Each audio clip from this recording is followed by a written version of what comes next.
Good morning, good afternoon, whatever time of day it is that you are listening, folks. Thank you very, very much for listening. Date today is the 27th of June, year of our Lord 2025. Welcome to yet another edition of the Coping Hour, hosted by Nicholas Hinkle, a.k.a. Motown Noah. NBA draft concluding as we are taping this. We got a lot of things to talk about today as it pertains to the NBA draft. We're going to do that here in the top half, and why don't I just not waste any of your time, and we just jump right into it, because I got a lot of notes. I kind of want to start with the ugly side of the NBA draft and some of the things that we saw transpire here in 2025. I guess maybe we'll stay on the side of things that actually happened as it pertains to the teams, and then maybe at the tail end of this we'll do some coverage, because boy, there was some really weird things that teams did this year. In no particular order, this is just the first one that's coming to mind. The one that sort of everybody's talking about right now is the fact that the New Orleans Pelicans moved up 10 picks to draft Derek Queen. And then what's funny how that ended up working out. Well, let me finish that. The reason that people are talking about it is because the Pelicans surrendered a 2026 first-round pick unprotected, something about like a swapping the most favorable between them and like Milwaukee or something like that. It was a very valuable pick that New Orleans gave up in order to move up 10 picks and draft Derek Queen. Derek Queen, very, very good player, very much worth trading up for. And it's not exactly like when the Bears traded up to draft Mitchell Trubisky when they didn't have to do it. It's not really the same thing, because moving up 10 picks, like, yes, Derek Queen would have gone between, what was it, like 13 and 23. It's not really about that. It's just funny. I saw a YouTube short from a friend of the program, Kofi, and he hit the nail right on the head. I just hadn't clocked this in real time the way that he did. He nailed this. It's very funny that you're watching a front office in New Orleans that recently hired Troy Weaver as I don't remember if he's like a consultant, a special assistant, or like a vice president of operations, or I don't remember what Troy's title is. But when you put him right next to Joe Dumars, these are two guys who are responsible for some of the weirdest moves that the Pistons have made in the last like 15 years. Right? Like Joe Dumars, his relationship with the franchise in Detroit in a lot of ways is kind of severed because of the way that he was run out of town. Because the first part of his stint, we won a damn championship, but the back half of it, people remember like the Chauncey trade and the Charlie Villanueva and the Josh Smith signings and things like that. And people's memories of Joe Dumars as an executive in Detroit are more sour than they are anything else, right? So when you think about a guy like him at the helm in New Orleans, paired with a guy like Troy Weaver, who people give a lot of shit, I think in a lot of ways is unfair, but the one thing that we knew about Troy Weaver is the guy needed big men. The guy would do anything to have like 10 big men on the roster. And for New Orleans to make the move that they did, the quote-unquote smart basketball people out there outraged by this move. I kind of just thought it was funny more than anything else. Again, Derek Queen, very good player, but the price was very steep. And I think another funny part about it, this is what I was going to say earlier, is that Atlanta, by moving down 10 spots, ended up getting the guy that they wanted anyways in Asa Newell, who I really, really like, and maybe we'll talk about him at some point, if not in this episode, in the next couple of months leading up to this upcoming season. We will mention him because I thought that was a fantastic pick for Atlanta. But New Orleans and their horseshittery aside, the other thing that I couldn't stop thinking about in the 2025 NBA draft, you go into it, wow, Brooklyn has 5 first-round picks. They have 5 picks in the first round this year. And so a rational person looks at that and they think, okay, well, they're not going to make every single pick, and even if they flip 1 or 2 of those into a real player or into just future picks, you don't make 5 selections in the first round. It's unprecedented. That does not happen. Not only did Brooklyn make every single one of those picks, the first 4 of them were guards. And what stinks is I talk about Asa Newell, and look, we never did like a pre-draft episode. I think the NBA Finals going 7 games, it just kind of ended up sort of taking the show over, and there was just more to talk about than doing a pre-draft thing. So we never really got around to doing it. I liked Newell a lot. The other guy that I really liked was Yegor Demon. I think I just love those lengthy point guards. I haven't learned my lesson, even though everything that we've learned in the last 5 to 7 years is the hit rate on those really lanky, tall guards who can't really shoot but can play make really well. It doesn't always work. And in fact, saying it doesn't always work is a bit of it almost never works. It almost never works. So, but I really, really liked him because he can't shoot, but he will find a guy like Cam Thomas, right? I think Cam Thomas is a restricted free agent this summer. There's zero chance that he goes anywhere. And the guy screams Brooklyn Net. It made complete sense that they drafted him, but in conjunction with the following 3 picks that they made, who again were also guards, it just makes you feel a little bit weird. And you have Perk up there, Big Perk, Kendrick Perkins talking about like, well, if if you want to do this rebuild, like you got to trust your picks and you got to make these picks and you got to set a foundation and blah, blah, blah. I suppose that could be true. You look at a team like Oklahoma City and people are going to try to replicate like a blueprint from them. What Oklahoma City did in the last 6-7 years in this rebuild, which eventually led to a championship in what was essentially their first legitimate run at having a championship caliber team, despite them being a good team last year. This really was, I think, their first real shot at winning a chip, and they just kind of did it. It's really like unreplicatable. You kind of can't do it. And so this philosophy of like, well, just make all of these picks, and even if we only hit on 2 of them, like that's okay.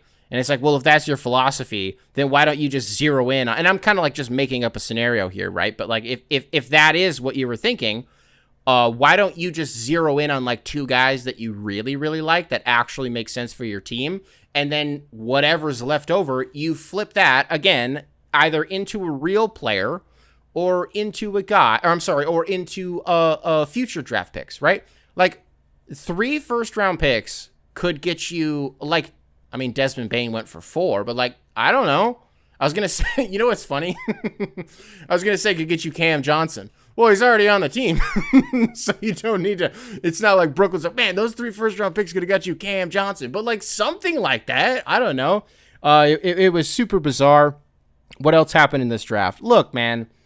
Everybody is talking about Ace Bailey and the way that the last month and a half and or whatever has gone for him, and the truth is that I don't have that much to say because I don't think that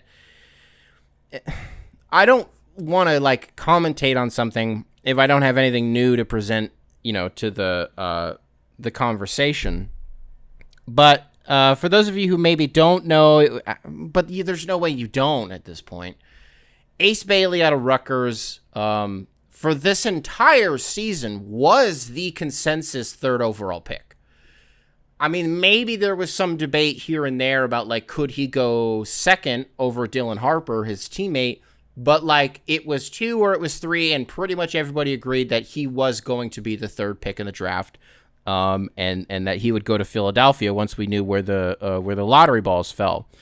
And then it very quickly became apparent. We never covered this on this show, but I at home, as I'm sure a lot of you were, we were following this very closely. And he essentially ignored everybody. And he refused to work out for anybody, and he refused to have meetings with anybody. And maybe something happened behind the scenes that we just don't know. It was made very clear to us that he was going to try to force his way to a New Orleans or to a Brooklyn or to a Washington. We kept hearing Ace Bailey might want to go to Washington. What he wanted was to be the guy, was to be the head honcho. He wanted to hunt shots. He wanted to, like, if Ace Bailey wanted to go somewhere where he could hunt counting stats, right? And what we learned after Danny Ainge was like, I don't care that you didn't want to come to Utah. Ace Bailey eventually revealed that he had no idea that Utah was interested in him, and that was a complete shock to him. Danny Ainge doesn't fucking care. He's going to do whatever he wants. He doesn't care. Ace Bailey, and his agent was pissed. Maybe Ace was mad about it too, but listen, he did at least a better job of concealing it. Ace Bailey's agent did not do a good job of concealing how mad he was that he went to Utah. But I'm just so damn confused about this because you literally went to the worst team in the NBA. The worst team in the NBA. When your leading scorer doesn't score 20 points a game, yeah, you're going to win 17 games, right? Didn't the Jazz get in trouble because they kept sitting players when they were obviously healthy? Wasn't that a thing that was happening? Lauri Markkanen averaged like 19 points a game last year. He's really, really good. I'm just saying. I don't get it. Like, first of all, he's going to look good in the uniforms. Second of all, he's going to hoop his motherfucking ass off. And all the commentary about this, and, despite the fact that I said I didn't really have anything to say, and I spent the last 2 minutes talking about it, and I will spend the next 2 minutes continuing to talk about it. Like, the way that everybody's talking about him is that he hasn't, earned his right to sort of make these demands and blah, blah, blah. And, you got to earn your keep. And maybe all of that shit's true. But you sort of, if you're an NBA player, like, I don't know, you look around the league and you watch how other players are able to control their destiny. And so I don't know what I'm getting at here is it bothers me that the way that people are talking about him is as if he's not really good and like he shouldn't kind of a little bit be able to No, you know what? I've been thinking this all week, and this is the first time I've said it out loud. What I was going to say was like he should be able to dictate where he goes. I don't know, maybe to some degree, but like it's been bad business from him. This whole process has just been really ugly. When you see a day before the draft, reporters being like, hey, it's kind of weird that you're refusing to work out with anybody. Like, what's up with that? And Ace Bailey is like, I'm just, focusing on controlling what I can control. And reporters were like, well, you can control who you work out with. And Ace Bailey was like, I'm just focused on playing basketball. And the reporters were like, right, but you can play basketball by working out for these teams. And Ace Bailey was like, I'm just trying to control what I can control. Like, it's a weird juxtaposition of like, don't be so fucking transparent, but also like, why don't you be a little bit more transparent? Because we don't know the conversations that maybe happened behind the scenes where maybe Ace Bailey's representation was like, they went to Daryl Morey in Philadelphia and they were like, don't do it because I'm not going to sign the contract. Like, you won't even be able to trade me because I'm not going to sign the contract. Like, we don't know. Maybe he would have threatened to go play in Europe for a year, and then could he have re-entered the draft? I'm just making shit up. Like, I don't know. Like, we don't know, as of this taping, what conversations were had with the teams between, like, the third pick and, wasn't it Washington that was right after the Jazz? And so if you're a Wizards fan, you were, like, this close to having a second player for the second year in a row, refusing to work out with at least one team because they wanted to play for you. Like, they were forcing their way to Washington the way that Alex Sarr did a year ago because he was like, I'm not going to Atlanta. That's not going to happen, right? Ace Bailey almost did that same damn thing. But then isn't it also sort of an interesting reflection of the franchise if Ace Bailey, if he was able to identify your team as somewhere that he wants to play, what does that say about your franchise? Given that we know what we know about what his motivations were, being that he wants to average 20 points a game next year, and 4 years from now, he wants to be averaging 23 to 25 points a game, so that when that second contract comes up, he is eligible for the absolute maximum of maximum contracts, right? It would make me feel a little bit shitty, but also if you're drafting that high, you kind of know what it is. Washington's not like a clown show, though. Despite the trade that they just made with the Pelicans, which was one of the weirdest trades I think anybody's ever... I don't know who got better or who got worse. Very weird trade. CJ McCollum, president of the Players Association, getting sent from New Orleans to Washington. The president of the PA now gets to just hang out in D.C. When do you think people... Are they doing it now? I have no idea if people have started to do this yet. When do you think people will start getting, like, publicly angry at CJ McCollum as the president of the Players Association for his role in selling the players down the river in this most recent collective bargaining agreement. Has that started yet? I guess maybe I'm not tapped in if it has. So Ace Bailey is a member of the Jazz.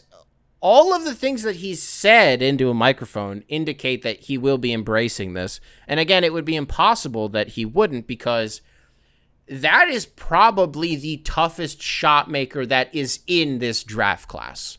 And so I'm really excited to see what he's going to look like. It will be easy to root against him, I think.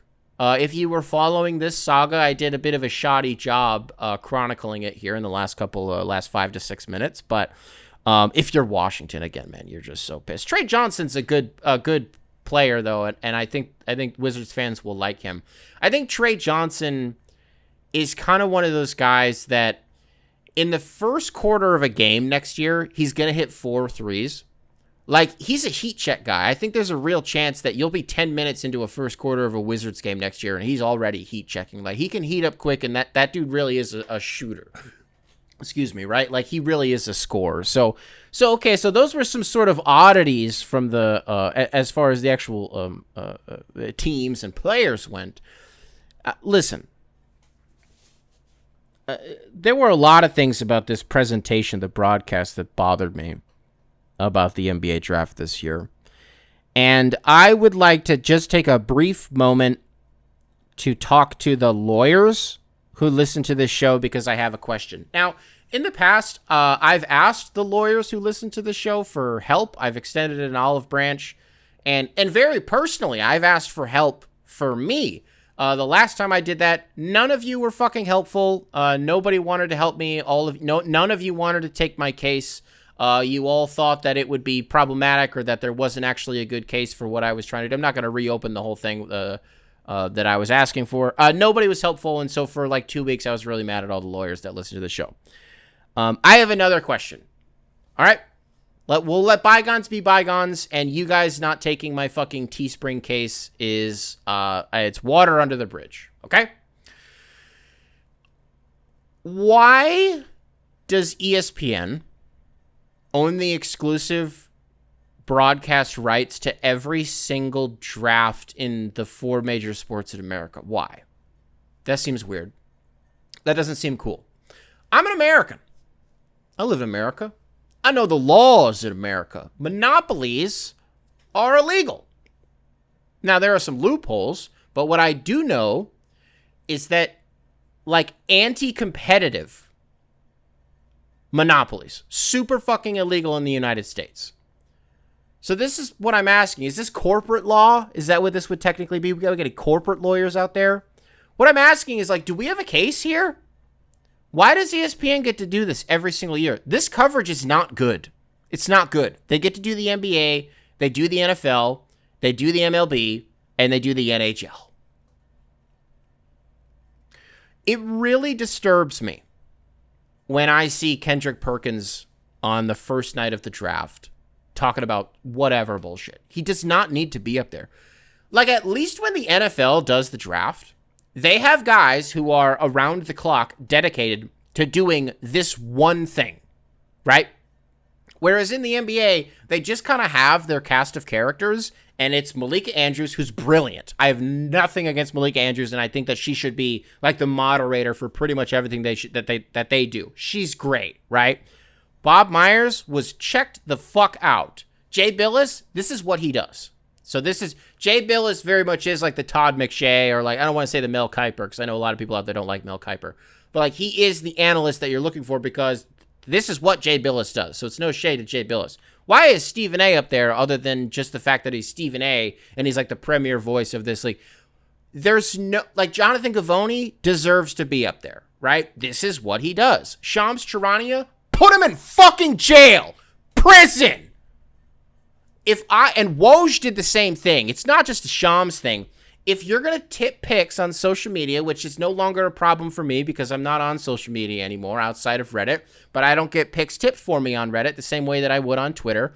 If I see that motherfucker Shams popping up on the broadcast of an NBA draft, I know one thing is about to happen. He's about to spoil the fucking pic. So why am I watching the draft? Because it would always bother me when people would say, well, if you don't want the pick spoiled for you, just don't be on Twitter during the draft. Fuck me for wanting to be part of the conversation and wanting to see what other people are saying about things. Or like when there is actual movement in the draft, like fuck me for wanting to be informed. Yes, Shams will still come on the TV and tell me when trades happen, but that's such a horseshit excuse, right? It's like, why do they do it? There's not a reason to do it other than actually being real life addicted to like being first and like getting the scoop and I got it. Like Shams being in the room where they're like they're putting like a last name on a jersey like they do in the NFL, however the fuck that it works, however he's getting these scoops. He's got every phone number in the book. Again, Woj did the exact same thing and people thought it was so fucking cute that one year that Woj was like, he like got in trouble for tipping picks and instead of just directly saying, the Pistons are going to take this guy with this pick 45 seconds before it happens, right? Or not 45 seconds, like a damn 2 minutes before it happens. He spent the entire night being like, oh, this player is looking like a snack to the Denver Nuggets. Or like the Toronto Raptors are zeroing in on, they're rappelling down from a helicopter being interested in this play, and he would use these bullshit isms, and it wasn't cute. It was funny, but it wasn't cute. That stuff bothers me a lot. Why am I watching the draft if you're just gonna tell me before it actually happens, right? That shit sucks. What I am asking here, lawyers, is this not an anti-competitive monopoly? That contract cannot be that ironclad. Unless this just comes down to the parent company being, would you consider that Disney at this point? Disband those motherfuckers. Honestly. Call the Federal Trade Commission. Call the Department of Justice. This is wrong. NBC and Amazon are right on deck. They're coming next year. And we are seeing NBC and Amazon taking this very seriously. You can tell how much more seriously they're taking their coverage of the NBA than ESPN just by the names that they are hiring without even seeing a single second of the presentations that we will be seeing come like October when the NBA season starts, right? I don't know. Can that exchange hands? I'm just so tired of some of these personalities. And this isn't what I do. This is not what I do. I'm not the guy who's going to come up here and be like, oh, Stephen A. Smith is so bad for sports. He's not. I think people overreact. What I will say is that motherfucker's commentary on Iran was some of the worst shit I've ever heard in my life. If I can poke holes in what you're saying, you're fucked and you're an idiot. Stephen A. Smith was What bothers me about Stephen A. Smith, you want me to do the Stephen A. Smith thing? I've gotten so many goddamn emails being like, why won't you just be like, fuck Stephen A. Smith? Because there's a reason that he makes as much money as he does. There's a reason that he's involved in everything that he's involved in, because you watch him. And even if you at home aren't the one that watches him arbitrarily, you watch him, right? He's a very charismatic speaker, and it's very hard to tune him out. What bothers me is this like pseudo-intellectual political shit that Stephen A. Smith is starting to venture into because he's sort of dipping his toe in the water of whether or not he wants to run for fucking president. When you identify yourself as a centrist, but the only thing that you actually project is like, hey, maybe these conservatives have a point because these fucking Democrats, these fucking liberals are actually the problem, right? Like when the only body of government that you will criticize as a centrist is the left, then are you actually a centrist, or are you actually sort of drifting towards the whatever? This is neither here nor there. And technically my issue isn't even with Stephen A. Smith. Do we have a case here? Can I call my local representative? And can I put an anonymous tip into the Federal Trade Commission, the FTC, or the Department of Justice? What channels do I need to go through here in order to break up this monopoly? Because I don't think that ESPN has a good product with the NBA draft, right? Like, you can put Perk up there, but everybody's going to be fucking mad about it. That guy shouldn't be on TV. Kendrick Perkins should not be on TV. He's spending 2.5 minutes getting in Bill Simmons' ass on Twitter. You really want to fuck with the Podfather? Is that what you want to do? Dog, we don't love you as much as you think we do. That's Bill Simmons. Did I say the Podfather yet? Capital P. Why not just take Richard Jefferson out of the booth, take him out of the broadcast booth, replace Kendrick Perkins with Richard Jefferson, put RJ at the desk. Perfect. I'm dusting my hands. I don't have any problems with that. We got an email that I want to read about this second round. copinghoursubs@gmail.com, spelled phonetically. Email available in the description wherever it is that you listen to this program. This one comes into us from Andy. Andy, welcome back to the show. The subject line, Soulless second round. Hey, Nick, longtime fan, first-time emailer. That's not true, Andy. I've seen your name before. Am I just thinking of the comments? Whatever, brother. The presentation of the second round of the NBA draft is absolutely soulless. Maybe 200 fans in the building, and they have the entire draft on the concourse of Barclays Center. I've seen better presentation of the second round on 2K13.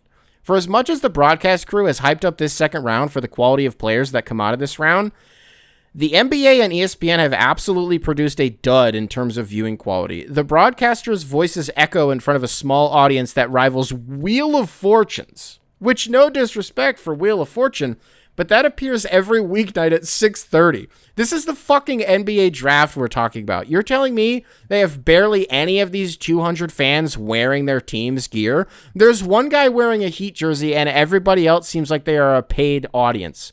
I mean, poor Mark Tatum is working with no energy in the building to help him build anticipation and hype around the picks. Shout out to my classmate Cam Jones for getting drafted by the Pacers as I'm writing this email. Let's fucking go. Best, Andy. Nailed this email. Nailed it. Tonally, nailed it. Wheel of Fortune, hilarious. Devastated I didn't come up with that first. Absolutely nailed it. Dog, you're not the NFL. This is not a 2-day event. Why the hell is this a 2-day event? Why do I have to, like, because you can do the thing where you're like, oh, this is about the players, and this night is about the players and their journeys and their families that have been with them along the way. That can be true. It can be true, and honestly, I think that it is true. But what does it say to those same players that they don't get to, you get what I'm saying? Like, to the emailers, to Andy's point, why do they have to get put in like a back room on a second night? Sure, people leave the draft on the first night, but why can't they just celebrate with the same guys who are drafted in the first round? I'm butchering this point, but you know what I'm saying. Horseshit coverage by ESPN. I try to never do these segments. The only time I will ever talk about broadcast is if it is like the actual commentators themselves during a live event, meaning like a game, right? But I was just really put off. Also, the fact that the Pistons drafted Chaz Lanier during a commercial. Ha ha ha! Oh, Jokic jokes. Shut the fuck up. And then the only other pick that I was watching for was to see where Tyrese Proctor went. Drafted during a fucking commercial. Are you kidding me? Are you kidding me? Listen. Maybe I've spent the last 10 minutes getting mad about shit that doesn't matter, but it matters to me. And clearly it matters to some of you too. So what else do we have out there? Well, if we talk about the sort of oddities of the NBA draft and we talk about the sort of head-scratching moments of the NBA draft, I would be remiss if I did not mention who I think, quote-unquote, won the NBA draft. Listen. A, I don't think in terms of that. I think it's dumb. B, I hate this team. I've always hated this team. I think Orlando is like for real. I think the Orlando Magic in the last 2 weeks have kind of made it known that, like, you know that thing that literally all of us see in the Eastern Conference right now? The thing that we talked a little bit about in the last episode, and we'll talk a brief bit about in a little bit as it pertains to the Pistons. That being, the East is a really weird right now with no Halliburton, no Jason Tatum, and no Damian Lillard next year. You know, it's hard to call it wide open, but it's the most wide open that it's been in I don't know how long, and it's certainly more wide open than the Western Conference is. The Orlando Magic are a team that in the last 2 weeks, even before the Halliburton injury happened, saw that. They saw that, and they are pushing their chips in the middle. They make the Desmond Bane trade, which was the real that was the real gamble, right? You give up 4 first-round picks in a pick swap form. I don't even remember the players that were involved in it. It doesn't matter. It's a great trade for Orlando, especially knowing what we know now. Dog, it's hard for me to emphasize how, like, I think I would have said this even if Jace Richardson didn't go to Michigan State and he wasn't like my guy who went to my favorite school, right? That was the best pick in the draft, and I don't know if it was close, right? I think Dylan Harper going to San Antonio, amazing pick. I think Harper plays a lot like Cade, honestly. And so, sure, the fit with, like, De'Aaron Fox could get kind of weird, but, like, it's just and even Stephon Castle said, it's such a good pick, though, right? But as a second pick in the draft, were you going to take Ace Bailey? No, you fucking weren't going to take it. You going to take Edgecombe? I guess you could have, but, like, no. Harper was the pick. You don't give San Antonio credit for that. He was just right there. Jace Richardson falling to Orlando, a team that, like, Orlando wasn't in a position where, well, if we just run this back, no, because it's been the same problem for 2 years where there just wasn't enough of a punch offensively. There just wasn't that guy outside of Paulo and outside of, like, Franz, that if you have both of those guys on the bench, who the fuck are you giving the ball to? Jalen Suggs? He's not a guaranteed bucket. Cole Anthony? He's not a guaranteed bucket. Even if those guys were kicking it out to Kentavious Caldwell-Pope, that's right, he was in the trade, the Desmond Bane trade. I don't know. He was kind of weird with Orlando. Like, there was just something. They couldn't run this back. That's why they got Desmond Bane. The guy's a shooter. Getting Jace Richardson, a pure scorer, an absolute hooper. Sure, he's undersized. The pressure is completely off of him because he didn't go to a team where they need him to average 12 points a game next year and knock down, 2 or 3 threes a game. He doesn't really have to do that. It's such a low pressure environment for him. So much so that, like, dude, next year, seriously, when there's a game where Paulo has 37 at the half, because that's just who he is, he's a world eater. When that happens and the opposing team's defense comes out of the locker room at halftime and they're sending 4 bodies at him on every single trip down the floor when he touches the ball, dog, just kick it out to Jace Richardson. There's not going to be anybody there. I can't get over how serious of a pick this was and how serious of a franchise Orlando has turned into. By the way, with those new uniforms that they have, oh boy, they're so good. They're so good. One of the reasons I've always hated Orlando is because for my entire life, which was not like the Penny Hardaway Shaq years when their uniforms were sick, their branding has sucked. They haven't been aesthetically a cool team to look at. Cool Galaxy uniforms. What is this? You might as well have like a Nike Elite jersey. What is this, 2014 Galaxy print? Who fucking cares about Galaxy print? I just completely lost the air because anyways. The new uniforms are amazing. Every guy on the roster is going to look so cool in them to the extent that I don't know how I'm supposed to root against them. I hate Franz Wagner. Mo Wagner is a team option this summer. Free agency starts as of this taping in 3 or 4 days. I would decline Mo's team option. I hate him. Just on principle. I don't like him. Franz, I was able to get around and be like, all right, fine. But yeah, the whole Michigan connection thing. At least I didn't like Paulo when he was at Duke. But then I was just kind of like, all right, you're actually good. And then he also did an interview with Pardon My Take at the beginning of the year, like right before. I think he had 50, and then I think he had an oblique injury, and that took him out for a little bit. Was it his 50 ball? Was it in Chicago, or had it just? I don't remember what it was, but that interview like really shed some light on him for me, and I was like, wow, you actually are a pretty cool dude. And so sometimes that's all that it takes. And now I'm a big Paolo Banchero guy, right? I just loved this pick so much for them, and for a Magic team, pre-Halliburton injury, 30-1 odds to win the title next year. Post Halliburton injury, 12. Whoa. I don't imagine the Jace Richardson thing is going to give them that much of a bump, because the truth is that I don't know how much he's even going to play for them next year, unless, some guys get hurt. But very, very good pick, and I think one that indicated a franchise that, again, sees what everybody else sees in the NBA, and they're going for it, right? The other kid that they got, didn't they get that kid from France, that really good defender? Orlando already had like a top 3 defense in the NBA, so it really has become a team, the team maybe, to keep an eye on in the Eastern Conference next year that I think could shock a lot of people.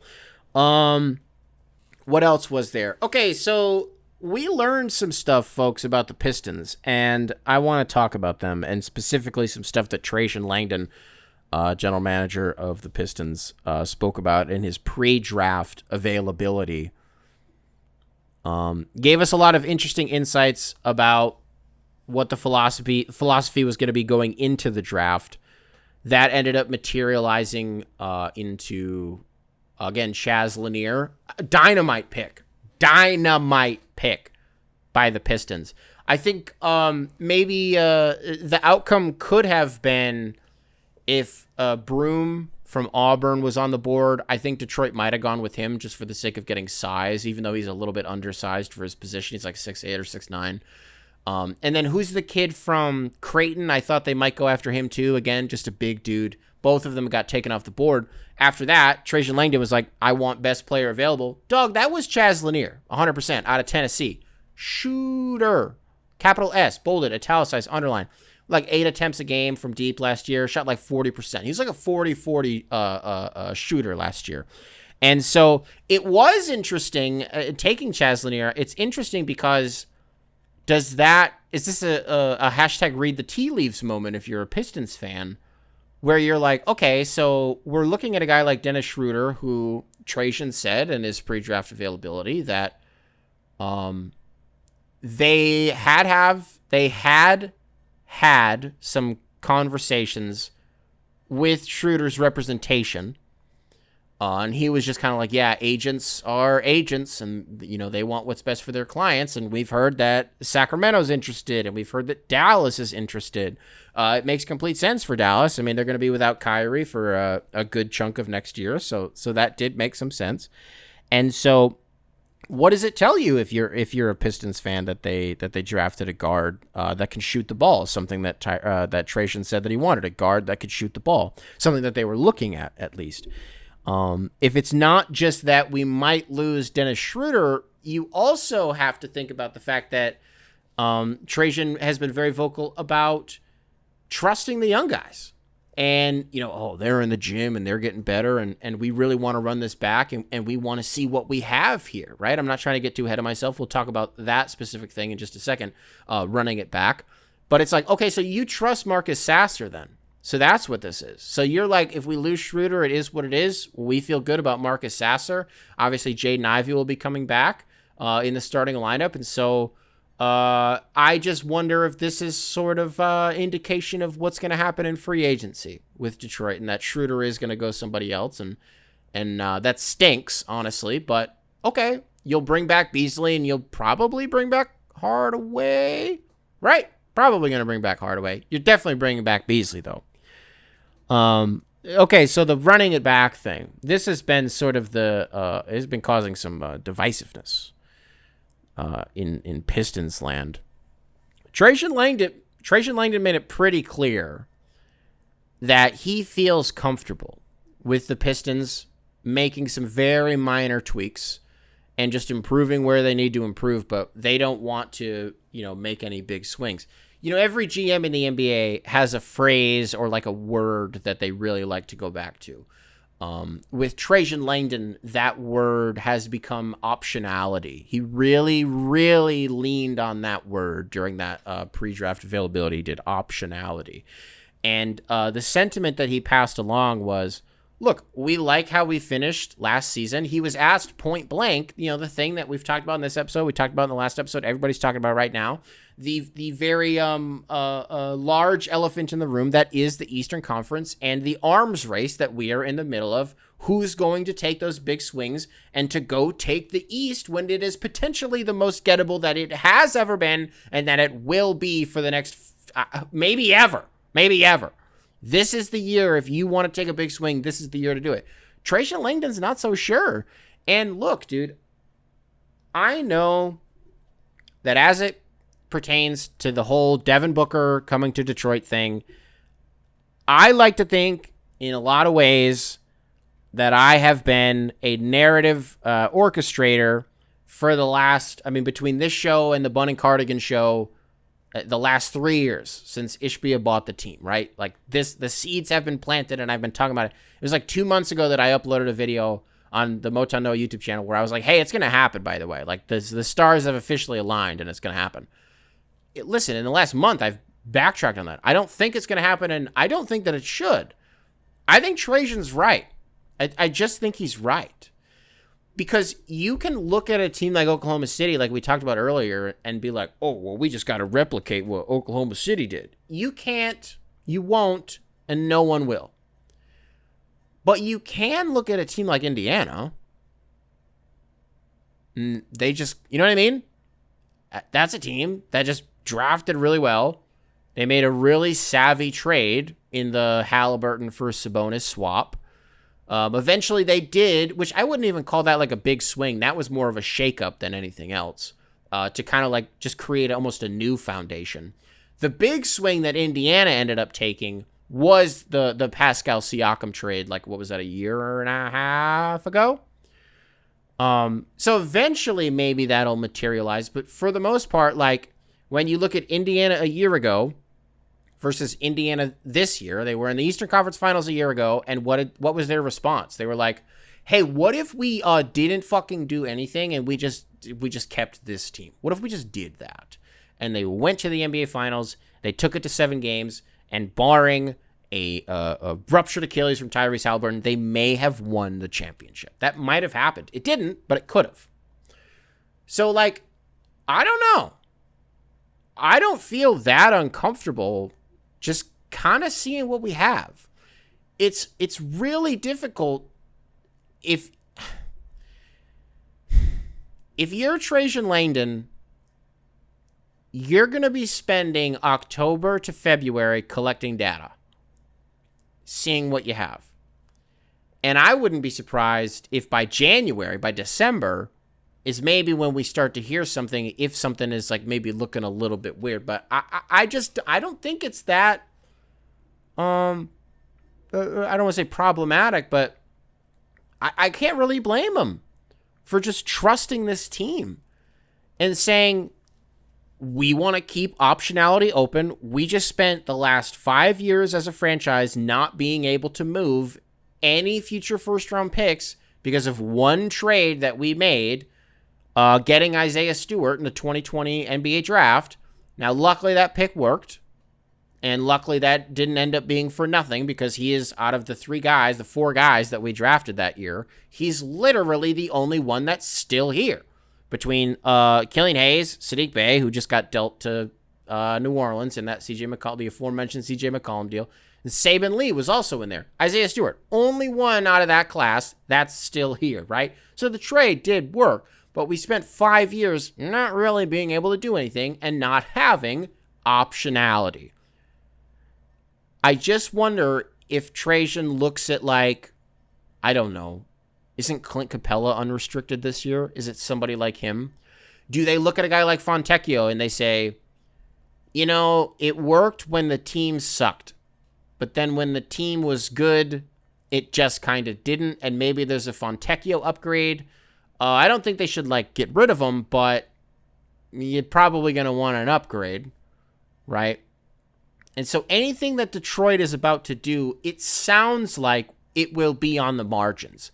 It sounds like unless there's just an insane price drop for one of the like a Lauri Markkanen I mean, it's not going to be Devin Booker, but, Zion Williamson. That's not the right trade. I've seen a lot of people starting to float out Sabonis.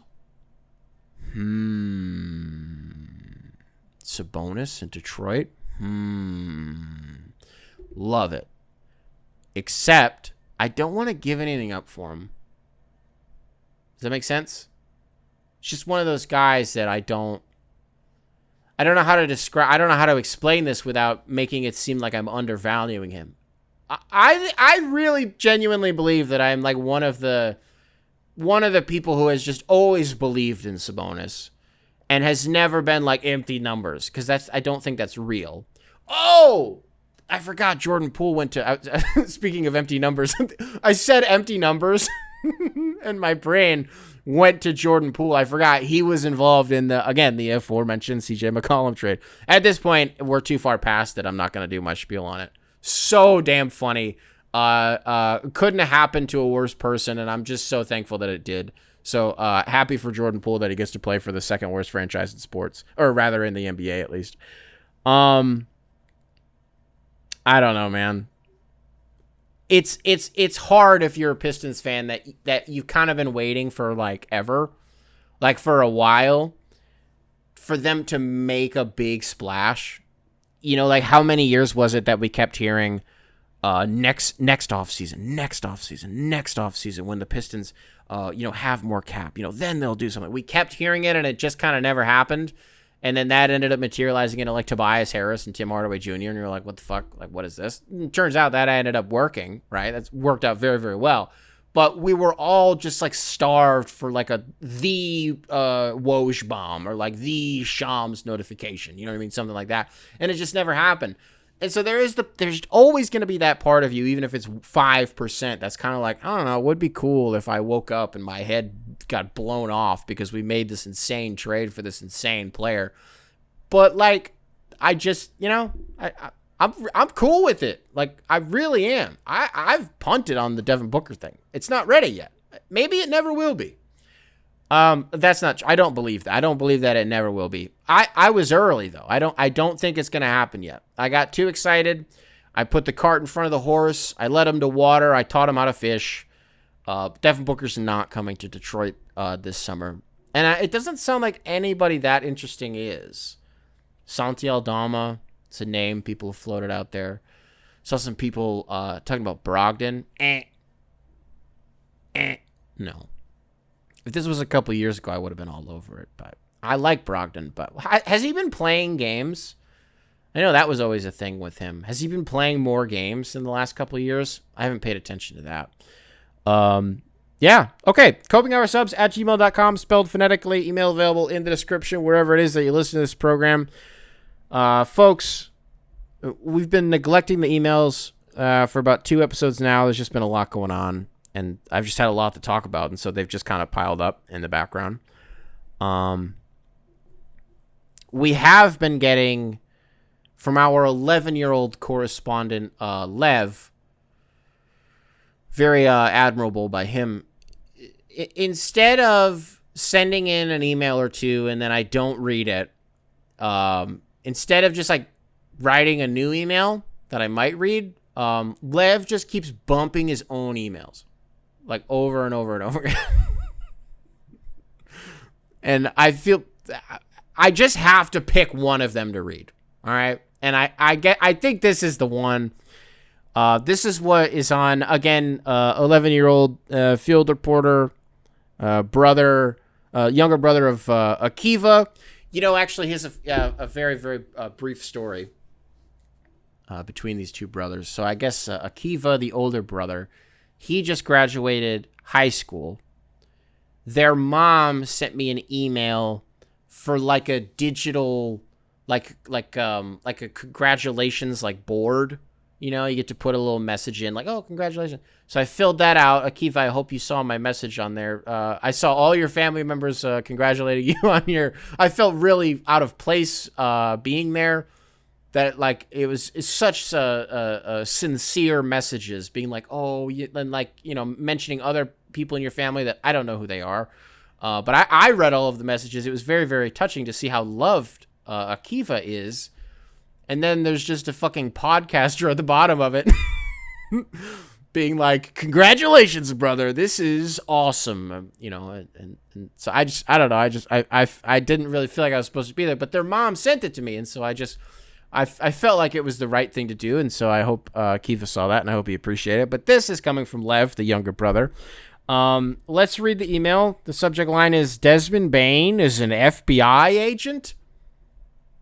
All right, Lev. Let's do it. Hello there, Mr. Cope. I was thinking, is Desmond Bain an FBI agent? Desmond Bain, the NBA's undercover operative. Desmond Bain's seemingly effortless transition from a strong college player to a successful NBA professional, his quiet determination, and his recent trade to the Orlando Magic might just be the carefully constructed cover of a top-secret FBI mission. The skill set. Bain's remarkable three-point accuracy is not merely a basketball skill. It's a testament to his precision and his focus honed through rigorous FBI training. This same unwavering accuracy allows him to hit targets on the court and perhaps in the field. The low profile. Despite his growing prominence in the NBA, Bain maintains a relatively low profile compared to the other young stars, focusing on his game and avoiding the controversies that sometimes plague the league. This could be the deliberate demeanor of an undercover agent aiming to blend in. The quote-unquote trade to Orlando, his recent trade to the Magic, seems like a calculated move to position him in a new location, potentially to investigate activities in the Orlando area. The hefty package of draft picks the Magic sent for him could be a compensation for a quote-unquote secret operation that Bain is taking on their behalf. And to close the email, you said, here's a joke about Desmond Bain. Why did Desmond Bain get kicked out of the library?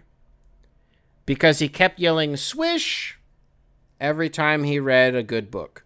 Best regards. Now, Lev, the last time I read one of your emails, I thought we got something clear. You have to write your emails, brother. You have to write them. Nobody can help you. Don't use ChatGPT. Don't use AI. Don't use whatever you're using. I do not believe that maybe you're the smartest. Maybe you're young Sheldon. Maybe Lev is emailing into the show young Sheldon style, and I'm just being really arrogant in assuming that there's no way that an 11-year-old could talk like this.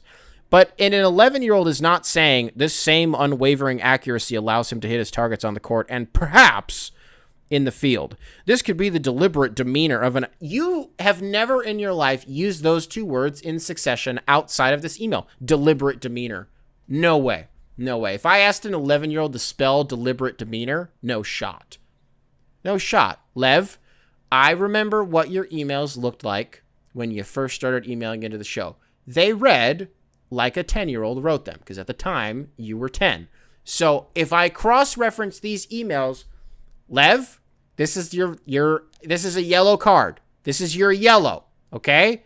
If you like soccer, or rather I should say, if you don't care about soccer, that means you get one more yellow, but if you get that yellow, you're out of here. Now, of course, I'm not banning Lev from the show, literally ever.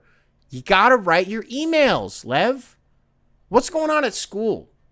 Send me an email about what's going on at school. You want me to respond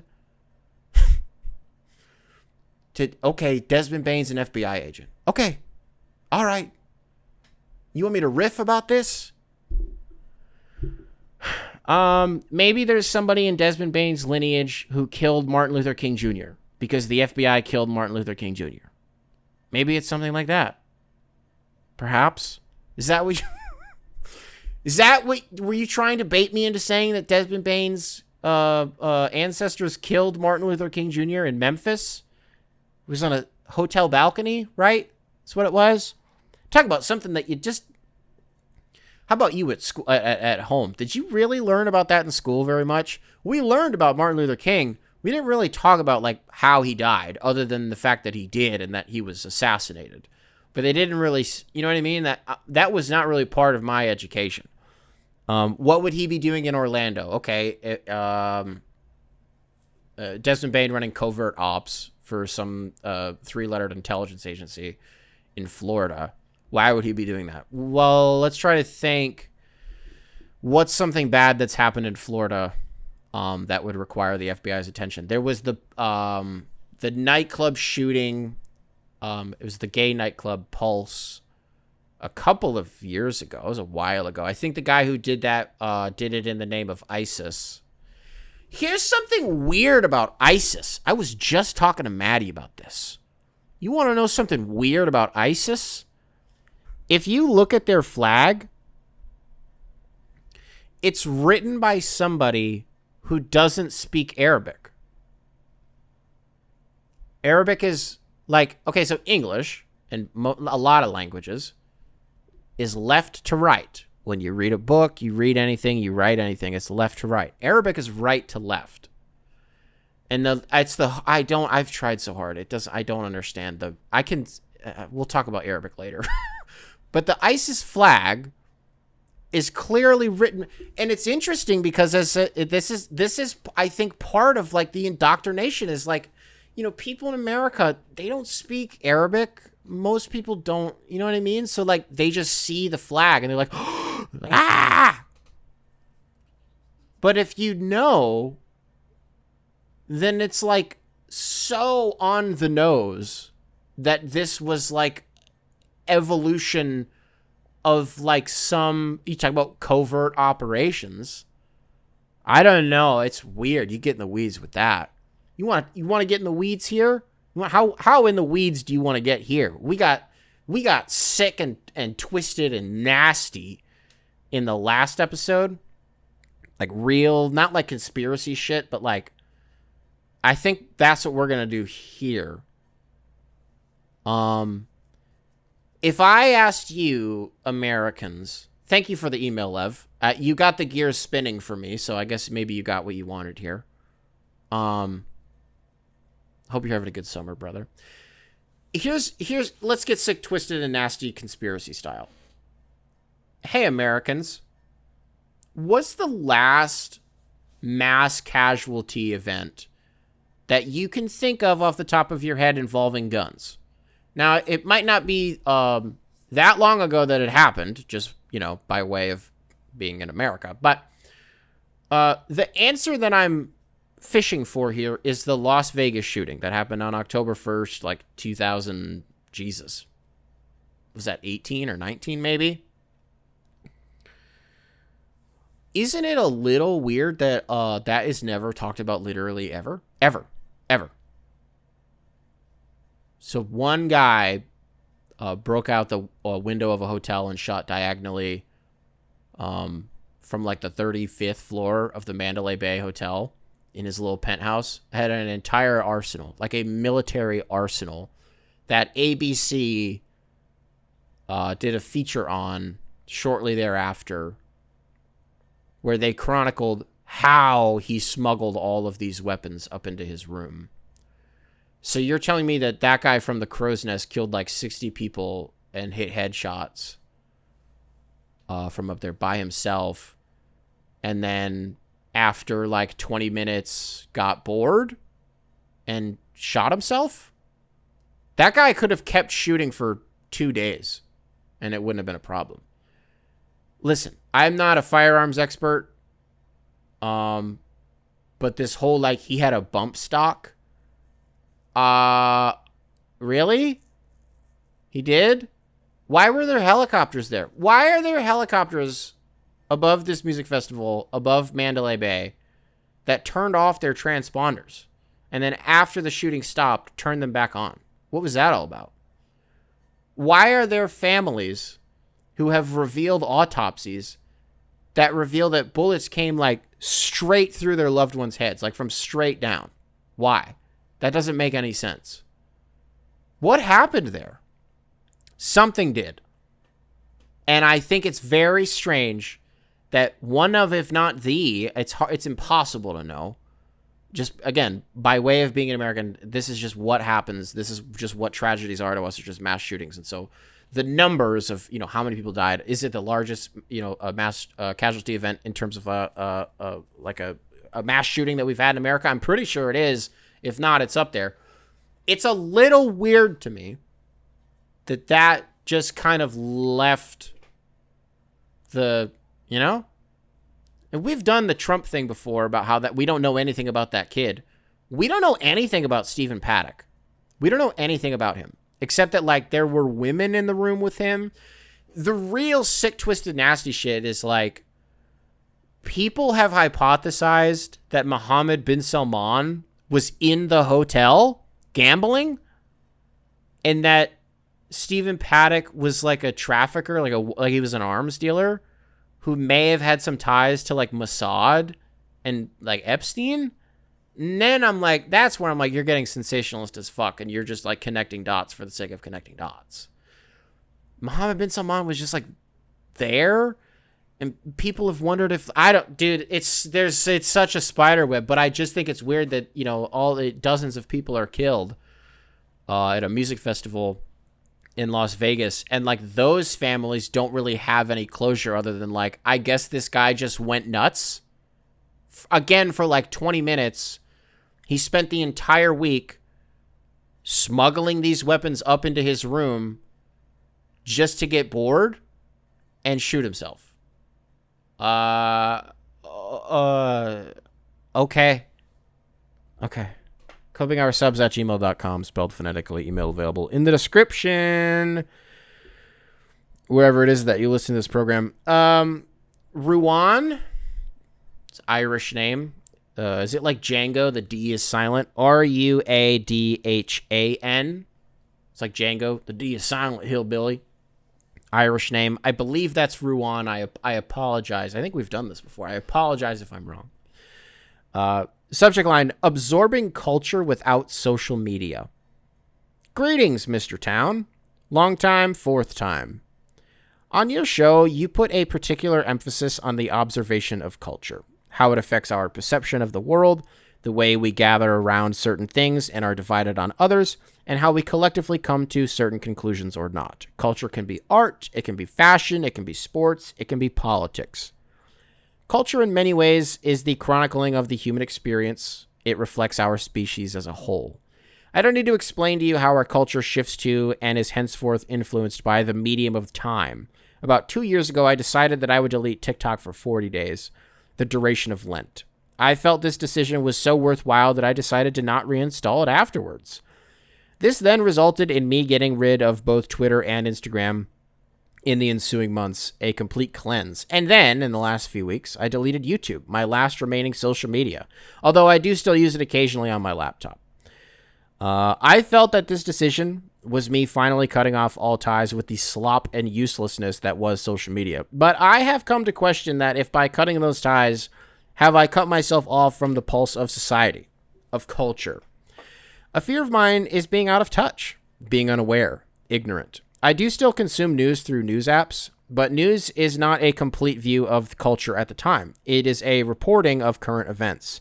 I don't see myself re-downloading these apps anytime soon, but do you feel that it is worth dealing with the slop and rage bait in order to be informed and aware of the culture of our time? To be in tune with new music, fashion, or language? I don't feel that I am missing out massively, yet anyways. Just something that I thought was... something that I thought worth pondering or writing about, at least. I gotta say, that's one of the better written emails I think that we've ever gotten. A lot of nuance in there. And again, just the way that it was written, I really, really appreciated it. And I want to focus on something that you said here at the end. Do you feel that it is worth dealing with the slop and rage bait in order to be informed and aware of the culture of the time? I don't know that it's a matter of is it worth it to do it or not, as much as it is just like, at this point, an essential piece of the puzzle and just kind of something that you have to put up with. So, like, is it worth it? Like, I don't know if that's really the way to look at it. I think it's more of it just being like an obstacle and just sort of like a byproduct of being part of the conversation. Do you know what I mean? And maybe somebody will have a perspective out here that counters, you know, what I'm saying. And I really look forward to reading that, because I do believe that there is a way that I'm wrong. But my perspective on this is like, no, I kind of think you just have to be You just kind of have to eat it.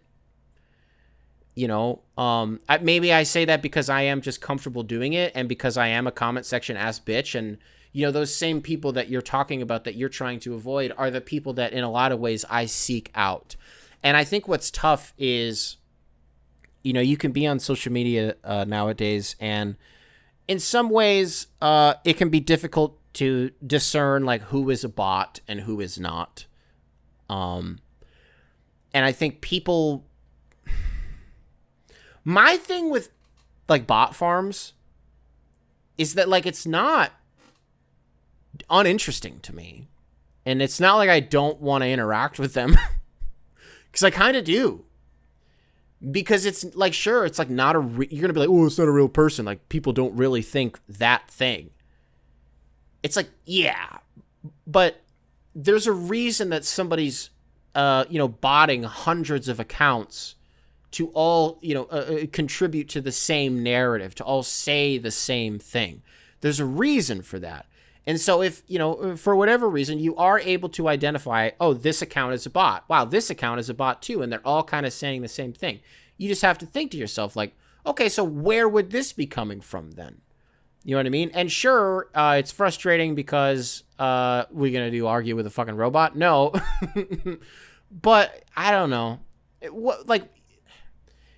Here's how I consume stuff. I'm not on anything except for Reddit and YouTube. Those are the only two platforms that I use. I haven't been on Twitter in years. That's because I got banned, but and I just never made another account. But I'm not on Instagram. I'm not on anything else. I'm not even really on Truth Social anymore. Like, maybe once a month I'll kind of check in and see what's going on there, but I don't scroll it. I'm not doom scrolling on there. The only reason that I'm on Reddit is because that, to your point, is my news. Like, that's just where I consume stuff, right? I treat YouTube not like social media, but like it's television. Like, I watch more YouTube. Like, I scroll YouTube like it's Netflix or like it's HBO or like it's Hulu. You know, because to me, that is where independent journalism exists. That's where I can see things that I wouldn't otherwise be able to see, within reason, of course, because like for things like if what's going on in Gaza, right? Like, I don't exactly want to seek out a video of the IDF firing a tank into a crowd of 50 people who are just trying to get a bag of fucking flour, but I can't watch that on YouTube. I can't see that on YouTube, and in a lot of ways it's hard to see that on Reddit because there's way more censorship about what's going on to these fucking Palestinians on Reddit than there is on, like, Twitter, right? So whenever I see anything, that's usually where it is, because X, the everything app, will let you look at porn and also children getting fucking exploded, right? So it's just kind of like, even shit like that, though, like, you don't really want to see that, because all that does is contribute to this existential crisis that people have, this cultural nihilism that people have, where you're desensitized, right? Like, I don't want to keep using Palestine as an example, or Gaza as an example, but you almost see people use that as a projection of how they're feeling. Does that make sense? So, like, it's really tough to, like, wake up in the morning and see that there is, like, a man-made famine happening right now in Gaza. And, you know, you're seeing starving children. Or, like, a 2-year-old who's trying to fill up a water jug all by themselves. It shattered my fucking heart. And then you just kind of have to go to work. And then you, like, project that shit onto other people, but it's not doing anything for the people of Gaza. It's not doing anything for them. It's really hard to, like, not also be desensitized to it. I mean, if I hear that the IDF blew up the last hospital that these people have, your response to it is going to be like, yeah. Oh, they did? because you've heard 50 worse things that have happened. I mean, it's hard to say worse than that, but you get what I'm saying. I'm really fucking this up and fumbling this, but you hear what I'm saying. I don't know. What's the question? I think you are able to stay in touch culturally to some extent by not existing on these platforms. But as we evolve socially, we are being funneled into these channels, into these digital spaces. This is where the conversations are happening. In some way, you saw it in this last election in the United States, at least, right? I mean, it's an Irish name. I don't know if you're in Ireland, but in the United States, like, what was one of the major inflection points of the election? What was one of the most identifiable? Like, wow, that really swung the election. Dog, it was podcasts. It was podcasts. And, like, what is one of the primary vessels of consuming podcasts? It's not listening to the entire thing. It's short form content, right? The only way that you're going to view that is through YouTube Shorts or through TikTok or through IG Reels, right? And so when that's where the conversations are happening and you remove yourself from that, yeah, like, I don't know how you wouldn't be. Now, you might be hearing this, and I said at the beginning, like, I'd love to hear a counterpoint that I just can't think of. Fucking go outside. Organize in your community, right? Things like that. Because that's a whole nother thing. That's a completely different conversation, right?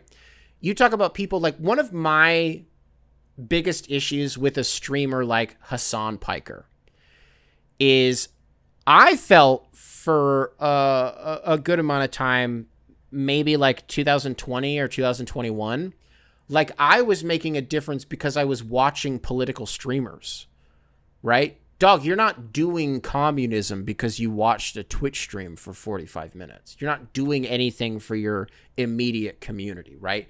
And so people almost get like tricked in that way. And so I'm making too many points. Like, no, I'm not the way that I'm making too many points right now. No, I just mean I'm trying to make too many different points right now, and I'm not just hammering home. It's such an interesting question, though, that they posed here. Is like, can you really be part of the conversation if, like, you're not part of the conversation? The town square is no longer the physical, tangible town square. It's been digitized, right? And in a lot of ways that's intentional. In a lot of ways that's intentional, but I don't know that it's necessarily been effective because it's not like people aren't willing to organize, right? We've seen that in recent weeks, whether it's been anti-ICE protests in America or like the No King's Day protests in America, by and large, a massive success. There's going to be a No Kings 2.0 that's happening here in Chicago on the 4th of July. I don't know. It's like in a lot of ways, these digital communities, for some people are all that they have, which is good and it's bad. It's good for people who are like neurodivergent and would otherwise crumble in these social settings. Right. And maybe the way that I phrased that was harsh, but I mean that very genuinely, that it is a good thing that certain, like, even like Discord communities exist, because for some people it's the only like social interaction that they can actually stomach, because there's a barrier and it's so like depersonalized, you know, whereas at the same time it isolates you and it can make you feel really lonely, and it can make you feel like you're not making a difference. I don't know. It's a really interesting question, and I hope I've given enough here for people to piggyback on this, because I really would love if some people continued this dialogue and maybe push back on some things that I said, because I'm sure not all of it's right. I don't know. In a lot of ways, it comes down to the news that you consume too, right? Like, not to be the whole like, man, mainstream media is for the birds and it sucks. In a lot of ways, it does. Are we calling Al Jazeera mainstream media? Not. I don't think it is. At least not in America. It's not. I don't think it is. It ultimately, these massive like news conglomerates, it just comes down to where their bread is buttered. So even like Al Jazeera, for example, let's use that. Yes, they are funded by the Qatari government, but like that's not necessarily a bad thing.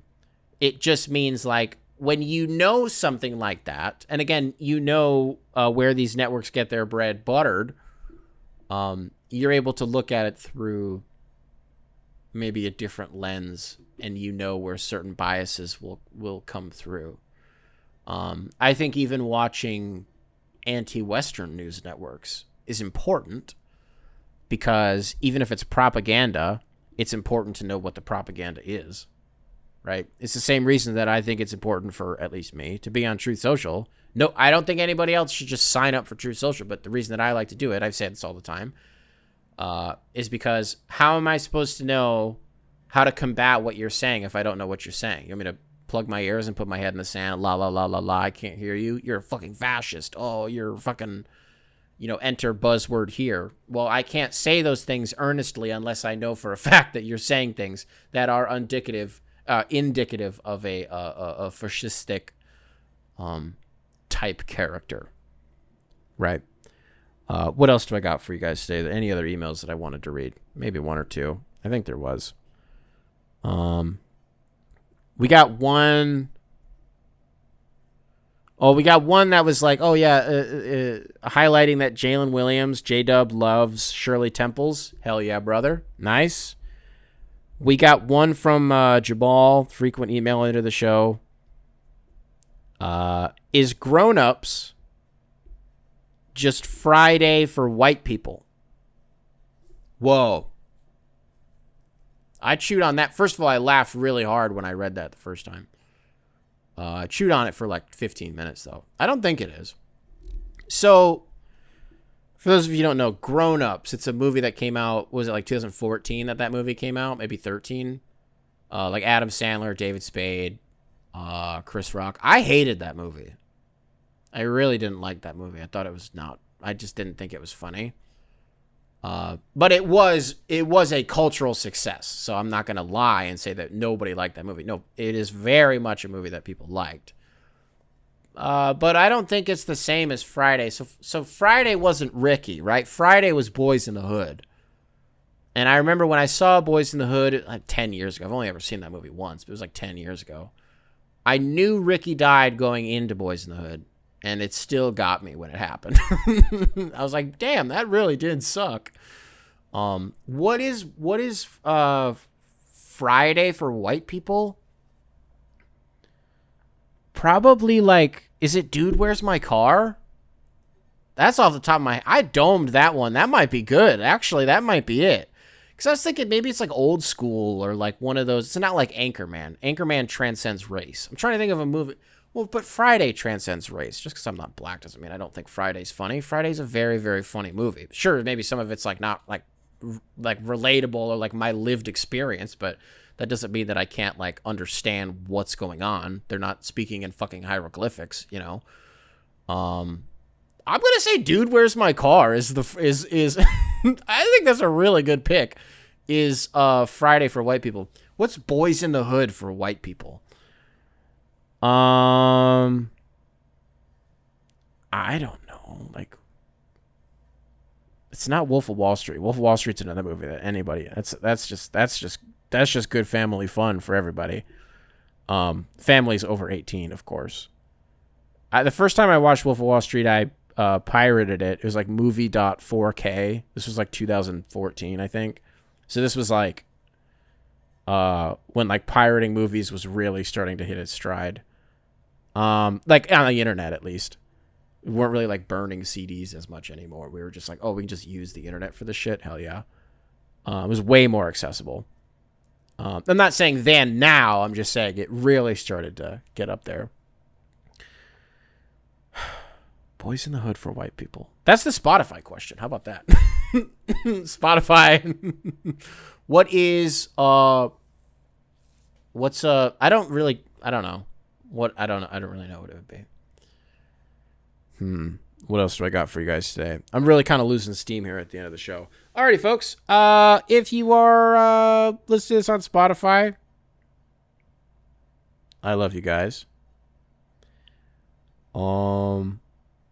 Sorry, I'm still trying to think. I'm just trying to think. I'm trying to figure out if I can get it out, like if I can think of what the movie is before we get out of here. I'm really, really stalling for time. How would I say like I want to figure it out? That's English. I want to figure this out. In Spanish, I would say yo quiero. I don't know how to say it. I'll say yo quiero, porque importante. Porque está importante para mí y para ti y para la televisión. If this was Arabic, I would say Ana la, no, not la, that's no. Ana oridu. No, Ana orid. No, I'm close. This is a tri-lingual podcast. I got to figure it out, all three languages. We cover all the biggest stories. We cover them from all angles. And we speak all of the biggest languages. And shut up, Nick. If you're listening to this on Apple Podcasts, what's up? If you are watching this on YouTube, sure, leave a like, subscribe, nice little comment for the algorithm. Make sure to keep primary control in check. And I will catch you guys. Ana Orid. No. In the next one.